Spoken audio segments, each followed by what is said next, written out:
दोस्तों नमस्कार, आदाब, सत श्री अकाल। उर्मिलेश संवाद के इस खास एपिसोड में आपका स्वागत है। दोस्तों, आप में से बहुत सारे लोगों को याद होगा कि बंगाल के पिछले चुनाव में एक जबरदस्त जुमला उछला था और वो ममता बनर्जी ने उछाला था। वो बार-बार कहती थीं, "खेला होबे, खेला होबे।" तो लोग खूब बोलते थे उनका उनके उनके लहजे में, "खेला होबे।" तो दोस्तों, इस बार खेला होबे की आवाज़ बंगाल से तो नहीं आ रही है। लेकिन पूरे देश में भारतीय जनता पार्टी जहां-जहां कमजोर अपने को महसूस कर रही है, जिन-जिन स्टेट्स में लगता है कि उसको सीटें उतनी नहीं मिलेंगी, जितनी कि वो अपेक्षा उसकी है, एक्सपेक्ट जितना करती है, वहां वो खेला कर रही है। और ये जो खेला है, जबरदस्त खेला है, जो पहले भारत की राजनीति में ऐसा खेला कभी शायद ही हुआ था, इतने बड़े पैमाने पर। छोटे-मोटे खेले होते थे इस तरह के, लेकिन इतने बड़े स्केल पर कभी नहीं हुआ। और इसमें महारत हासिल किया है भारतीय जनता पार्टी ने अपने तरह-तरह के उनके पास जो उपकरण हैं, तरह-तरह की कला कौशल उनके पास जो है, उसके आधार पर ये भी सियासी कला कौशल, राजनीतिक कला कौशल और उसमें तरह-तरह के उपकरणों का इस्तेमाल। अब जैसे एक मैं आपको बताऊँ, कोई पार्टी किसी स्टेट में बेहद मजबूत हो और भारतीय जनता पार्टी उसके मुकाबले बिल्कुल फीकी पड़ जाए और दोनों पार्टियां ही उस स्टेट में सबसे ज्यादा महत्वपूर्ण हो, यानी एक पार्टी शासक पार्टी हो जो रीजनल पार्टी है और जो ऑल इंडिया पार्टी बीजेपी है जो केंद्र में शासन में है लेकिन उस प्रदेश में विपक्ष में है। तीसरी पार्टी जो है बहुत पीछे है। अब दोनों ये विपक्ष और पक्ष यानी राज्य की सत्ताधारी पार्टी और राज्य की विपक्षी पार्टी, मुख्य विपक्षी पार्टी, दोनों के बीच में समझौता हो जाए तो कैसा लगेगा? कभी सुना है ऐसा? लेकिन ऐसा हो रहा है। जी हाँ, मैं ओडिशा की बात कर रहा हूँ। ओडिशा में बीजू जनता दल जो सरकार चला रही है और जिसके पास प्रचंड बहुमत है असेंबली में और जिसके पास मेंबर ऑफ पार्लियामेंट भी ज्यादा है, वहां पर भारतीय जनता पार्टी उसकी मुख्य विपक्षी पार्टी है। ये अलग बात है कि बीजेपी को खुश रखने के लिए बीजू जनता दल सेंटर में उसका समर्थन खुलेआम तो नहीं, लेकिन time to time, issue to issue समर्थन करती है। तमाम कानून बनाने में, तमाम विधेयकों के बारे में उनका समर्थन उसको रहता है। मेजर इश्यूज पर कभी उसने विरोध नहीं किया है, लेकिन एनडीए का वो पार्ट भी नहीं है। 2009 से पहले हुआ करती थी, लेकिन 2009 के मार्च महीने में ही उन्होंने अपने संबंध काट लिए थे भारतीय जनता पार्टी से। और कारण क्या था? कंधमाल का सांप्रदायिक दंगा। सांप्रदायिक दंगे की का जो सिलसिला जिस तरह से दूसरे और स्टेट्स में दिखाई देता है, वैसा उड़ीसा में नहीं रहा है। लेकिन कंधमाल इलाके में ईसाई विरोधी जो दंगे थे, वो काफी हुए थे और उसमें उससे नाराजगी थी बीजू जनता दल की भारतीय जनता पार्टी से और उन्होंने संबंध अपने काट लिए थे। लेकिन अब वो संबंध न केवल रिवाइव हुए हैं, बल्कि अभी जो एक समझौता जिसका ऐलान बहुत जल्दी फाइनली हो जाएगा, लेकिन आपसी सहमति बन गई है। औपचारिक जिसको कहते हैं, नोटिफाई होना, घोषणा होना औपचारिक, वो कल परसों में किसी दिन भी हो सकती है। हो सकता है कि 9 तारीख को हो जाए।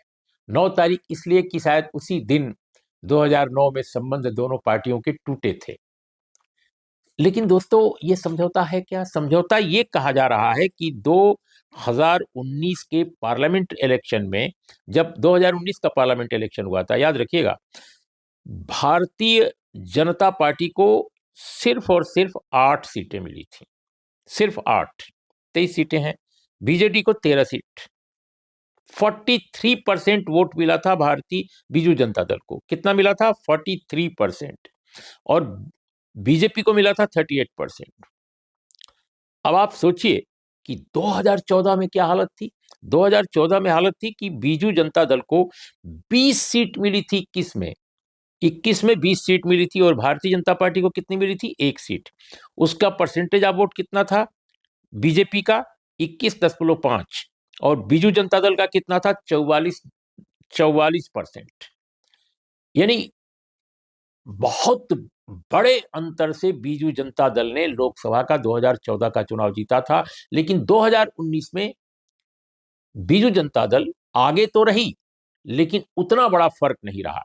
लेकिन परसेंटेज ऑफ वोट में 5% के आसपास का फर्क फिर भी था। लेकिन इस बार क्या हो रहा है, सुनने में आया है, सुनने में नहीं आया है केवल, बल्कि ऑफ द रिकॉर्ड बातचीत में बीजू जनता दल के नेताओं ने भुवनेश्वर में बहुत सारे लोगों से कहा भी है, पत्रकारों से भी कहा है, और जो अखबारों में छपी है बात, वो ये कि 21 सीट जो जो जो पूरे उड़ीसा में 21 सीट है लोकसभा की, उस 21 में 14 सीट पर बीजू जनता दल नहीं, कंफ्यूज मत कीजिए, बीजू जनता दल नहीं, बीजेपी जो बहुत पीछे है बीजू जनता दल से, वो 21 सीट में 14 सीट पर पार्लियामेंट का इलेक्शन लड़ना चाहती है, और इस पर बीजू जनता दल संभवतः सहमत हो गया है।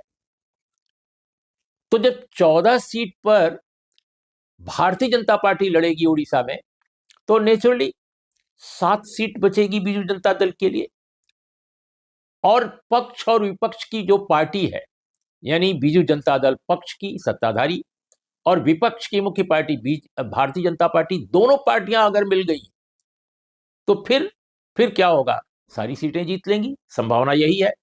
या अगर उड़ीसा की जनता को पसंद होगा कि नहीं साहब विपक्ष भी होना चाहिए, तो हो सकता है वो मरी हुई कांग्रेस को भी जिला दें।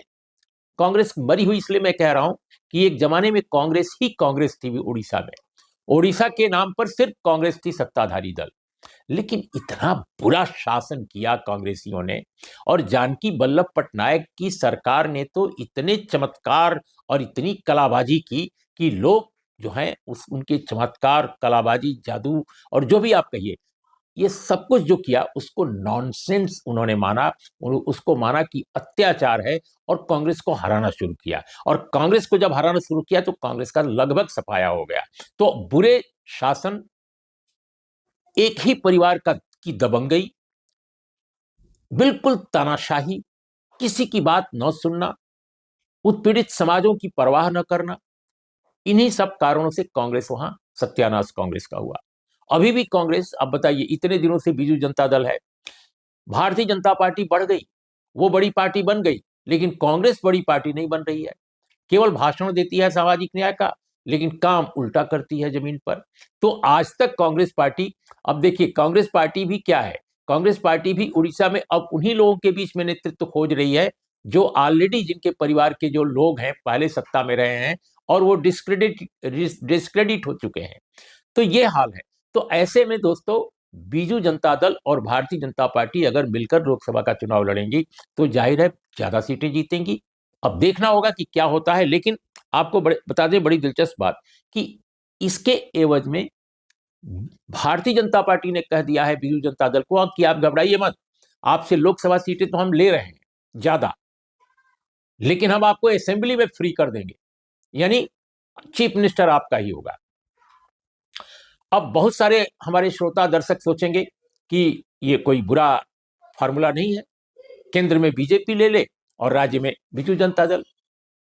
लेकिन दोस्तों, जो लोग उड़ीसा की राजनीति को थोड़ा बहुत भी जानते हैं वो जानते हैं कि बीजू जनता दल इतना स्ट्रांग ऑर्गेनाइजेशन है, उसका इतना दबदबा है और समर्थन इतना जनता का है कि वो बीजेपी की परवाह किए बगैर विधानसभा के चुनाव जीत सकती है फिर अगली बार भी। तो ऐसे में अगर 100 सीट पर वो लड़ती है और 47 सीट पर बीजेपी लड़ती है, तो ये कोई ऐसी बात नहीं है, कोई दया नहीं कर रही है बीजेपी। लेकिन बीजू जनता दल दया करे न करे, लेकिन उसकी कोई ना कोई ऐसी मजबूरी जरूर है कि लोकसभा की 21 सीटों में 14 सीट तक वो देने को तैयार हो जा रही है भारतीय जनता पार्टी को। और भारतीय जनता पार्टी 14 सीट इसलिए ले रही है क्योंकि उसको कहीं ना कहीं शक है कि मेजॉरिटी का जो फिगर है लोकसभा में, वो न केवल उसको क्रॉस करे, बल्कि उसकी जो उम्मीद है 300 सीट पाना, 370 वो बात करती है, वो तो कहती है ना कि 370 सीट हमको चाहिए। सवाल इस बात का है कि कहां से 370 लाएंगे अगर ये सब नौ करें, ये जो तोड़ फोड़ है वो नौ करें तो कहां से पाएंगे भाई 370? पूरा साउथ खाली है, कर्नाटक में केवल उनकी उपस्थिति है, अब उड़ीसा तमिलनाडु में जरूर उन्होंने एआईडीएमके नाम की जो पार्टी थी, जिसको उन्होंने दोस्त बना रखा था, अपना एलाई बना रखा था, शशिकला के बाद अगर देखा जाए तो उसका उसका बुरा हाल हुआ। दो खंडों में बंट गई एआईडीएमके, दोनों से अलग अलग दोस्ती की बीजेपी। और अभी स्थिति यह है कि 15-16 उनके फॉर्मर एमएलए जो हैं वो बीजेपी में आ गए हैं, एक एमपी सहित। तो ऐसी स्थिति में अब वो तमिलनाडु में भी खेला कर रहे हैं। यही नहीं, त्रिपुरा जैसे छोटे स्टेट में भी खेला कर रहे हैं, जो वहां की मुख्य विपक्षी पार्टी थी, उसको भी उन्होंने अपने साथ मिला लिया। और अपने साथ ही नहीं मिलाया, उस पार्टी में जो लोग हैं, 60 सदस्यों की वहां की विधानसभा है, उसमें 13 सदस्य टिपरा मोथा के हैं। टिपरा मोथा उस पार्टी का नाम है। उसकी बहुत सारी डिमांड्स थी, उसको उसको लेकर के केंद्रीय गृह मंत्रालय ने निगोशिएट किया था, कोई समझौते भी की भी बात हुई थी।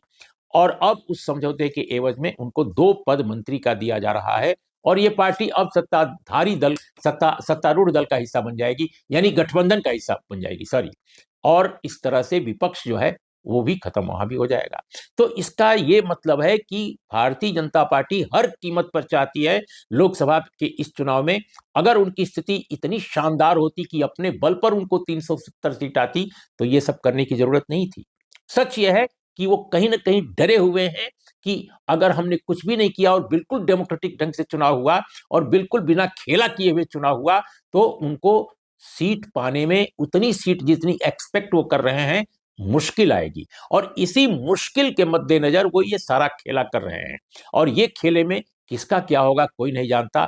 हमने अनेक स्टेट्स में देखा है जिनके साथ बीजेपी गई, उनका सत्यानाश हो गया। और आपने गोवा में जो महाराष्ट्रवादी गोमांतक पार्टी है उसका हाल देख ही लिया है। तो अब जो है क्या होगा, एआईडीएमके का देख लिया है। अब ओडिशा में क्या होने वाला है, नवीन पटनायक साहब के बाद ये सत्ता किसके हाथ में रहेगी, बीजेडी किसके हाथ में रहेगी, उड़ीसा में कौन प्रभुत्वशाली होगा, बहुत सारा खेला उड़ीसा में होने वाला है दोस्तों। देखते रहिए, और जब कभी ये फैसला औपचारिक किया जाएगा, हम फिर इस विषय पर अपनी बात करेंगे। तब तक के लिए नमस्कार, आदाब, सत श्री अकाल।